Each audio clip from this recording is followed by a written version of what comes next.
हिमाचल में आपदा से हुए भारी नुकसान पर मुख्यमंत्री सुखविंदर सिंह सुक्खू ने एक बयान दिया है। उन्होंने कहा कि कई लोगों के घर और जमीन पूरी तरह से तबाह बर्बाद हो गए हैं। जमीन के बदले जमीन देने के लिए केंद्र को खत लिखा है।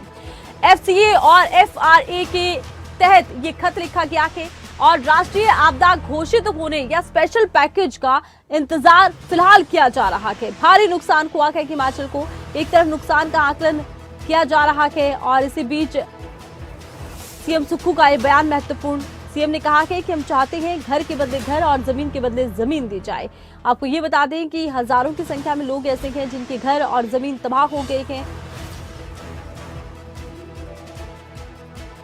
जब बारिश के बाद जब धूप लगती है तो उसके बाद और लैंडस्लाइड्स होने का खतरा रहता है, जैसे कि पिछले कल कुल्लू में लैंडस्लाइड्स हुआ। मेन मकसद अभी भी हमारा ध्यान है कि जो सब्जी किसान की है, जो बागवान का फल है, वो मंडियों तक पहुंचे। अभी उस संदर्भ में बात हुई है और कुछ एक चीज़ों को हमने दोबारा से कहा है कि जो नियम है उसमें कुछ परिवर्तन करने की बात हमारी बैठकों के द्वारा चल रही है।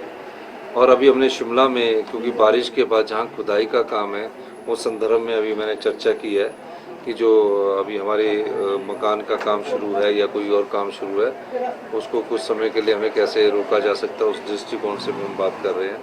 तो निश्चित तौर पर शिमला से पेड़ काटने के लिए भी हमने मना कर दिया जब तक कोई उसकी सर्वे नहीं हो जाता कि ये पेड़ बहुत डेंजरस है।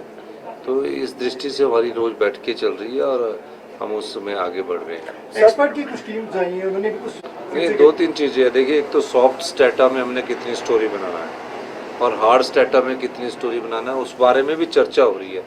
नियमों में चर्चा हो रही है, स्ट्रक्चर इंजीनियरिंग कैसे हो, कैसे बदलना है। क्योंकि 40 साल से एक ऐसी व्यवस्था चल रही थी जिस पर कभी किसी ने ध्यान नहीं दिया। तो अब हमारे समय ये समस्या आई है तो हम इस समस्या का समाधान के लिए आगे बढ़ रहे हैं।